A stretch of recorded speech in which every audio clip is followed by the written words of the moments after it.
आज की इस वीडियो में हम देखेंगे कि हमने अपने डाटे को किस तरह शो करवाना है jQuery को यूज़ करते हुए, AJAX को यूज़ करते हुए। तो आइए चलिए चलते हैं अपने लेक्चर की तरफ। तो सबसे पहले हमने लास्ट लेक्चर्स में हमने अपना ऐड का फंक्शन परफॉर्म किया। उसके बाद हमने उससे पहले भी हमने यहाँ पे टेबल लगाना सीखा था कि हमने टेबल को किस तरह लगाना है। तो अब इस लेक्चर में हम यहाँ पे अपना डाटा शो करवाएंगे। तो सबसे पहले हम सिंपल फॉर्म के थ्रू अपना डाटा शो करवाते हैं कि हमारा फॉर्म रिफ़्रेश होगा तो यहाँ पे डाटा आएगा। उसके बाद हम इसको एजेस की बेस पे ले जाएंगे, जिससे आप लोगों को समझने में ज़्यादा आसानी रहेगी। तो सबसे पहले हम अपने कंट्रोलर की तरफ जाते हैं। कंट्रोलर में हमारे पास ये इंडेक्स का फंक्शन था जो हमें यहाँ पे हमारे पास मेन कॉल हो रहा है। तो हम इसी इंडेक्स के फंक्शन के अंदर सबसे पहले हम स्टूडेंट का मॉडल लेंगे। यहाँ पे हम स्टूडेंट राइट करके कॉलन ऑल करने के बाद हम इसको एक वेरिएबल के अंदर ले लेते हैं। हमने स्टूडेंट के अंदर वेरिएबल लेके डाटा ले लिया है। स्टूडेंट के बाद हम यहाँ पे अब अपने इस व्यू के अंदर डाटा सेंड करेंगे। तो हम विद लिखेंगे, विद के साथ हम एक अरे बना लेते हैं। हम एक अलग अरे इसके अंदर भी बना के फॉरवर्ड कर सकते हैं, लेकिन हम अरे अलग बनाएंगे। हम यहाँ पे अरे बना लेते हैं, हम अरे लिखते हैं, या ऑटो फिल हो जाएगा। यहाँ पे हम इस अरे का नाम डाटा रख देते हैं। आप कोई भी नाम रख सकते हैं, उसका कोई इशू नहीं होगा। उसके बाद हम यहाँ पे इस ब्रैकेट के अंदर हम अपनी चीज़ें फिल करेंगे। स्टूडेंट्स, ये हमारे पास वेरिएबल होगा जो बाद में जाके यूज़ होगा, और इस वेरिएबल के अंदर क्या चीज़ें आएंगी, वो हमारे पास डाटा आएगा। डाटा से मुराद यानी स्टूडेंट का जो हमारे पास ये ऑल मॉडल का जो भी चीज़ें इस मॉडल के अंदर से आ रही हैं। ऑल से मुराद होगा हमारे पास जितना रिकॉर्ड होगा हमारे पास वो सारा इस पर अवेलेबल होगा। उसके बाद हमारे पास विद के अंदर हमने ये जो डाटा हमने अरे बनाई है, इस डाटे को हम यहाँ पे फॉरवर्ड कर सकते हैं। आप चाहें तो ये सिंपल अरे का पूरा ये सिर्फ अरे लिख के भी यहाँ पे आप रख सकते हैं, लेकिन वो बेहतर नहीं रहता। यहाँ पे आपके पास कोड ज़्यादा हो जाएगा जो ब्रैकेट्स को समझने में आपको इशू होगी बाद में। तो हमने सिंपल ये किया। उसके बाद हमने अपने इंडेक्स के पेज के अंदर जाकर यहाँ पे हम सबसे ऊपर जाते हैं।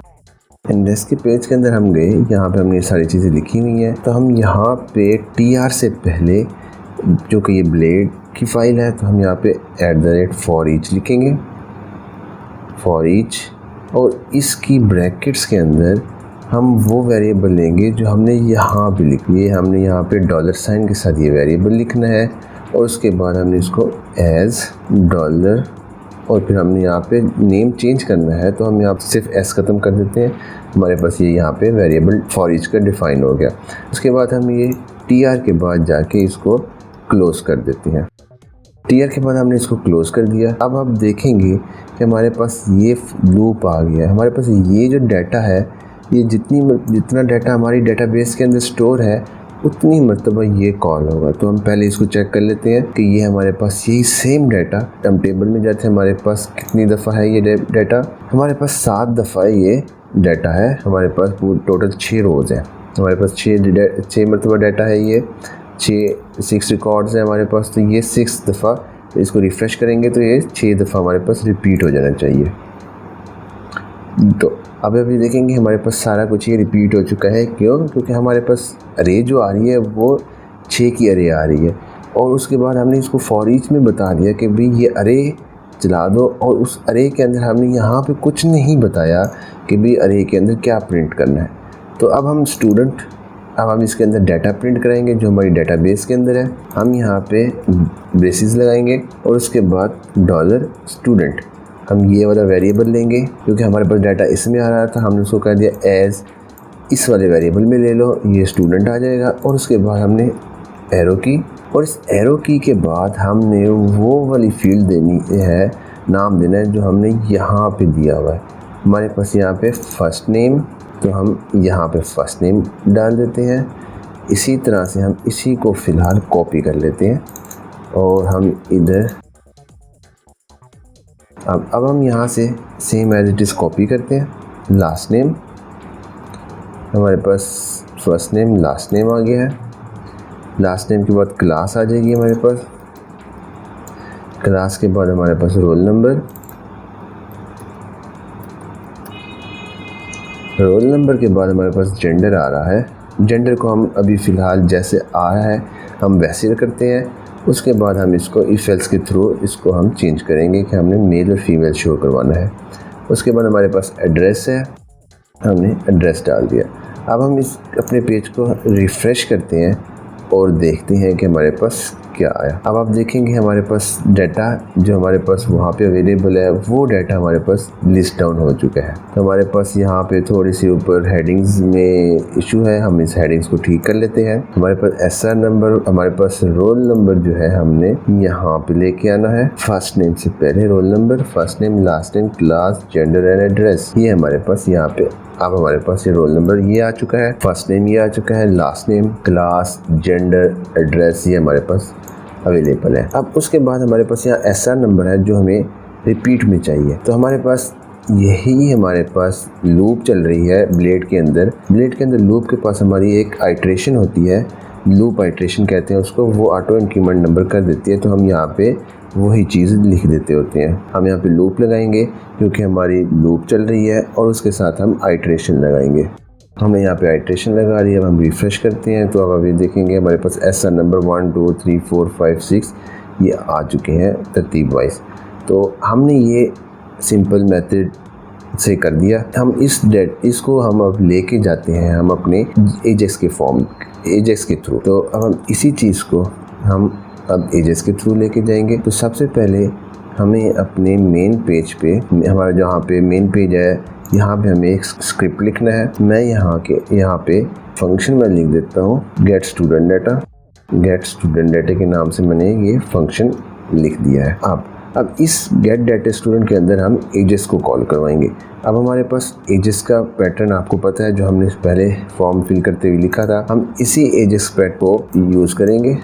मैं इसी पूरे को कॉपी नहीं करता, मैं 1 बाय 1 ब्रैकेट्स के साथ कॉपी करता हूँ। ये हमारे पास एजेक्स और ये हमारे पास उसकी ब्रैकेट क्लोज। उसके बाद हमारे पास यहाँ पे ये यूआरएल होगा, हम इस यूआरएल को भी चेंज करेंगे। उसके बाद हमारे पास टाइप भी होगी, डाटा टाइप भी होगी और इसके अंदर हमें डाटे की ज़रूरत नहीं है तो हम डाटे को नहीं लेके जाएंगे। अब हम यहाँ पे डाटे को नहीं लेके आएंगे। उसके बाद हमारे पास सक्सेस का फंक्शन होगा। जब हमारा एजेक्स चल जाएगी तो हमारी सक्सेस का फंक्शन यूज़ होगा। ये मैं आप लोगों को बिल्कुल सिंपल तरीके से ऑपरेशन करना सिखा रहा हूँ। आप एडवांस लेवल पे भी ये चीज़ें कर सकते हैं, लेकिन मैं आपको सिंपल तरीके से बिल्कुल ही चीज़ें सिखा रहा हूँ। तो उम्मीद करता हूँ कि आप सबको ये चीज़ें समझ आ रही होंगी। तो अभी फ़िलहाल मैं ये ख़त्म कर देता हूँ। हम इसके अंदर कोई भी इफ एल्स नहीं लगाएंगे कि हमारे पास डाटा आ रहा है, तो सिंपल हम उसको सेव करवा देंगे। अब हम यहाँ पे एक राउट बनाते हैं। राउट बनाने के लिए हम वेब की फ़ाइल में जाएंगे। यहाँ पे हम 2 तरीके हैं, पोस्ट भी कर सकते हैं, गेट भी कर सकते हैं, लेकिन चूँकि हमारे पास कोई डाटा नहीं है तो हम सिंपल इसको गेट के थ्रू ही लेके चलेंगे। राउट करेंगे, यहाँ पे हम गेट, और उसके बाद मैं यहाँ पे नाम जो देता हूँ यूआरएल का वो दे देता हूँ गेट स्टूडेंट डाटा। उसके बाद हमारे पास यही सेम मैं यहाँ ऊपर से कॉपी कर लेता हूँ, ये सेम हमारे पास ये आ जाएगा। अब मैं ये जो यूआरएल का नेम है यही है, मैं फंक्शन का नेम भी बना देता हूँ और सेम नेम से ही मैं राउट कॉल कर लेता हूँ, सेमीकोलन, और मैं यहाँ पे सेम नेम से ही राउट कॉल कर लेता हूँ। हमारे पास ये कॉल हो चुका है। मैं इसी को अपनी इंडेक्स फाइल के अंदर राउट के अंदर यहाँ पे प्लेस कर देता हूँ, और मैंने चूँकि तीनों नेम सेम रखे हैं और इसी नेम से मैं यहाँ पे फंक्शन भी कॉल कर लेता हूँ। मैं यहाँ पे रिक्वेस्ट लिख देता हूँ, लेकिन रिक्वेस्ट चूँकि हमारे पास आ नहीं रही, लेकिन मैं फिर भी रिक्वेस्ट लिख देता हूँ ताकि हमें इन फ्यूचर अगर किसी चीज़ की ज़रूरत पड़े तो हमारे पास कुछ चीज़ें लिखी पड़ी हों। तो अब मैं इसी चीज़ को जो हमने यहाँ पे ऊपर की थी, इसी चीज़ को मैं अब नीचे लेके जाऊँगा इस जगह पे। सबसे पहले मैं अपने इस मॉडल को और इस अरे को ले जाता हूँ। मैंने यहाँ से कट कर लिया है और इसको सिंपल एज इट इज़ इस फंक्शन के अंदर ले गया हूँ मैं। अब देखेंगे कि सिंपली जो हमने सेम किया था, सिर्फ हमने एजेक्स लगा के उसको कॉल करवाया है और हमारे कोई भी काम नहीं हुआ। तो उसके बाद अब मैं यहाँ पे दो तरीके हैं मेरे पास। मैं अपने टेबल को इसी फंक्शन के अंदर भी प्रिंट करवा सकता हूँ कनकैट यूज़ करके, या फिर मैं एक अलग फाइल भी बना देता हूँ। क्योंकि मैं ज़्यादातर फाइल ही बनाता होता हूँ तो हम उसी पैटर्न से चलेंगे। मैं यहाँ पे रिटर्न यूज़ करता होता हूँ। रिटर्न के बाद वही पैटर्न फाइल व्यू के अंदर हमने वही same as it is files रखनी है जो हम रखते होते हैं।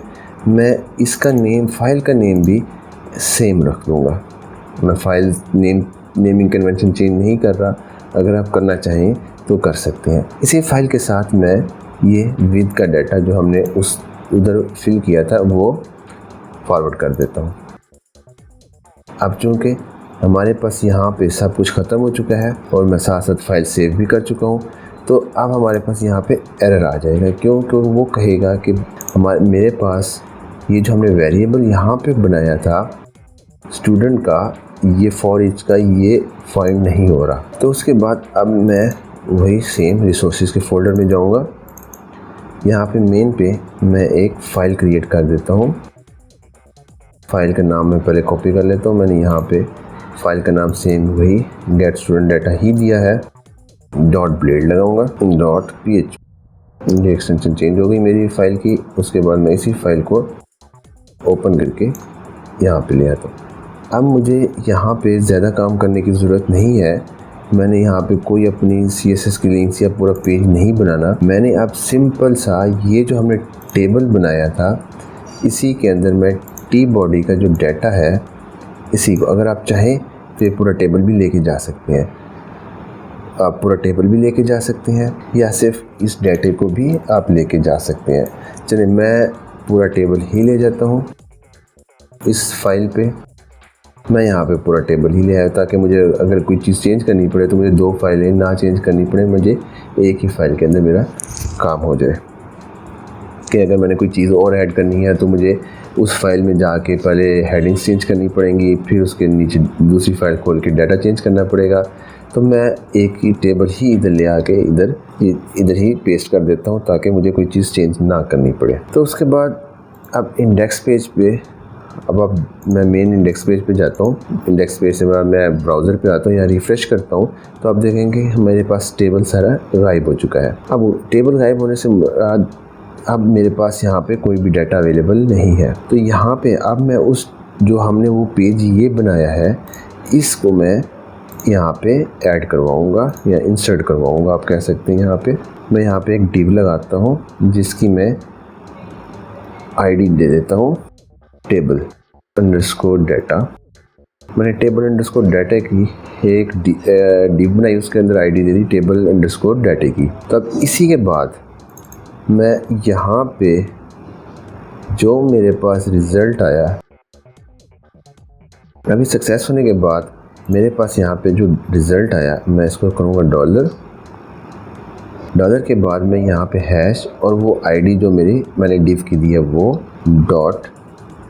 .html और इसके साथ ही मैं ये जो डाटा मेरे पास आ रहा है, अब इस डाटे के अंदर क्या आ रहा है, इस डाटे के अंदर फुल फ्लैज व्यू रिटर्न हो रहा है मेरे पास। यानी जो यहाँ पे हमने ये व्यू जो हमने बनाया हुआ है ये सारा इसके अंदर रिटर्न हो रहा है और यही सारा रिटर्न हो के इस डाटे में आ रहा है। तो मैं सिंपल यही डाटा यहाँ पे राइट कर दूँगा। अब ये टेबल डाटा मेरे पास यहाँ पे आ चुका है। यहाँ पे अब मेरा ऑटोमेटिकली टेबल डाटा यहाँ पे अपेंड होगा, लेकिन चूँकि अब मैं रिफ़्रेश करूँगा तो आएगा कुछ भी नहीं। क्यों? क्योंकि हमारे पास ये डाटा यहाँ पे सिर्फ फंक्शन बना है, फंक्शन को हमने तो कॉल कहीं करवाया ही नहीं। तो उसके लिए हम इस फंक्शन को भी कॉल करवाते हैं। तो हमारे पास सबसे पहले एक फंक्शन होता है jQuery के अंदर डॉक्यूमेंट रेडी के नाम से। तो यहाँ पे मैं लगाऊंगा डॉलर, उसी के साथ मैं इसी के अंदर लिखूंगा डॉक्यूमेंट के बाद डॉट रेडी के बाद मैं इसकी ब्रैकेट्स के अंदर ये फंक्शन डिफाइन करूंगा। फंक्शन की ब्रैकेट्स और साथ में कर्ली ब्रैकेट। इसके एंड पे आप सेमीकोलन भी लगा दें। अब ये फंक्शन क्या करेगा? फंक्शन ये करेगा जैसे ही मेरा पेज लोड होगा वो ये फंक्शन कॉल हो जाएगा, और इस फंक्शन के कॉल होने के साथ साथ मैं अपना ये भी इसके अंदर अपेंड कर देता हूँ। अब होगा क्या कि ये फंक्शन जैसे ही डॉक्यूमेंट लोड होगा हमारा, यानी पेज लोड होगा, ये फंक्शन काम करेगा, और इसी फंक्शन के अंदर हमने गेट स्टूडेंट डाटा का भी फंक्शन डाल दिया है जो इसके साथ साथ ये भी कॉल कर देगा। तो अब चलिए देखते हैं कि हमारा ये डॉक्यूमेंट डॉट रेडी सही चल रहा है या नहीं। मैंने रिफ़्रेश किया, डाटा नहीं आया हमारे पास। अब हम इस डाटे को वेरीफाई करते हैं जी। तो पहले मुझे एक एरर याद आ गया जो मैं मिस कर गया हूँ। वो क्या है कि यहाँ पे हम HTML अपेंड करवा रहे हैं और यहाँ पे HTML नहीं, यहाँ पे हम जेसन रिटर्न कर रहे हैं, क्योंकि डाटा तो हमारे पास यहाँ पे जेसन की फॉर्म में आ ही नहीं रहा। तो हमने यहाँ पे इसको HTML ही करना है। तो मैं इसको सिंपल HTML किया है। इसको हम रिफ़्रेश करके देख लेते हैं। अगर हमारे पास नहीं आया तो हम इसको डिबग करते हैं कि हमारे पास कहीं एरर तो नहीं आ रहा। तो मैंने रिफ़्रेश किया और रिफ़्रेश करने के बाद भी नहीं आया। तो अब हम देखते हैं कि हमारे पास कंसोल के अंदर कोई एरर तो नहीं आया। अब उसने कहा है कि वो इस method not allowed, post method is not supported for this out. अब वो कहता है post method is not supported. हम यहाँ पे जो हमने कॉपी किया था वो भी हम भूल गए हैं पोस्ट को गेट करना। तो अब हम दोबारा रिफ़्रेश करते हैं। तो अब हमारे पास डाटा अवेलेबल हो गया है। अब हम यहाँ पे हमारे पास डाटा अवेलेबल है। उसके बाद अब हमारे पास यहाँ पे सारा डाटा अवेलेबल हो चुका है। उसके साथ ही हम इसी के अंदर अब हम यहाँ पे ऐड करते हैं स्टूडेंट। अब हम स्टूडेंट ऐड करने के बाद जब तक हम पेज रिफ़्रेश नहीं, आप कहेंगे भी हम पेज रिफ़्रेश करेंगे तो ही ये डाटा नज़र आएगा। तो ऐसा क्यों है? तो वो दूसरा मेथड भी हम यूज़ कर सकते थे। तो जैसे हम ऐड करेंगे, इसको सेव करेंगे, तो बग़ैर पेज रिफ़्रेश किए हम इस डाटे को भी रिफ़्रेश करवाएंगे। तो उसके रिफ़्रेश करने के लिए सिर्फ हमने ये कॉपी करना है और यहाँ पे हमने डाटा सेव के बाद जहाँ पे हमने मॉडल को हाइड करवाया था उसी के अंदर हमने ये भी इंटर कर देना है। अब क्या होगा, ये सक्सेस होने के साथ ये फंक्शन भी कॉल होगा और ये फंक्शन यहाँ पे ये सारा डाटा करेगा। तो हम देख लेते हैं। सबसे पहले हम इसको रिफ़्रेश करते हैं और रिफ़्रेश करने के साथ हम एक स्टूडेंट ऐड करते हैं। तो अब इसको हम सेव करवाते हैं। जैसे हम सेव करवाएंगे अलर्ट बॉक्स आएगा, उसको ओके करेंगे तो हमारे पास ये जो एड्रेस कोडर एक्स वाला है वो यहाँ पे अवेलेबल हो जाएगा। तो मैं यहाँ पे भी कोडर एक्स कर देता हूँ क्योंकि हमने सारे ही ABC डाले हुए हैं। तो मैं इसी को भी कोडर एक्स कर देता हूँ, सेव करूँगा। ये हमारे पास डाटा सेव्ड अलर्ट बॉक्स आ गया और इसको हम ओके करेंगे। तो अब अभी देखेंगे हमारे पास ये कोडर एक्स के नाम से अब हमारा पेज रिफ़्रेश नहीं हुआ और हमारे पास ये डाटा भी रिफ़्रेश हो चुका है और हमारे पास ऐड स्टूडेंट ऐड करते ही बग़ैर पेज रिफ़्रेश किए हमने ऐड स्टूडेंट भी कर दिया और बग़ैर रिफ़्रेश किए हमारे पास डाटा भी अपडेट हो चुका है। तो आज के लेक्चर के लिए इतना ही। अगले लेक्चर में हम इसकी वैलिडेशन देखेंगे कि हमने अपने फॉर्म के अंदर वैलिडेशंस को कैसे हैंडल करना है। तो तब तक के लिए अल्लाह हाफिज़।